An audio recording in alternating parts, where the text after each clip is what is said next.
જ્યારે એફઆઈઆઈઝ ઇન્વેસ્ટ કરે છે they don't think only about their country. એમની માટે full world is an investment opportunity. તો આપણે કેમ ખાલી ઇન્ડિયામાં ઇન્વેસ્ટ કરીએ? યસ, ઇન્ડિયામાં ખૂબ ગ્રોથ પોટેન્શિયલ છે, બટ જો તમારા પૂરા પૈસા એક કન્ટ્રી, એક કરન્સી, એક ઇકોનોમીમાં હોય તો it is like putting all your eggs in one basket. At any point of time world માર્કેટ્સમાં ક્યાંક ને ક્યાંક બહુ સારી ઓપોર્ચ્યુનિટીઝ હોય છે.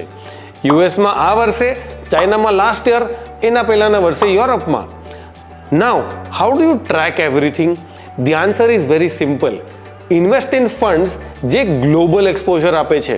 એવા ઘણા બધા ફંડ્સ છે જે તમારું ઇન્ડિયા અને ગ્લોબલ એક્સપોઝર કમ્બાઈન કરે છે. 25% global exposure, 75% India. So here you get the best of both world's.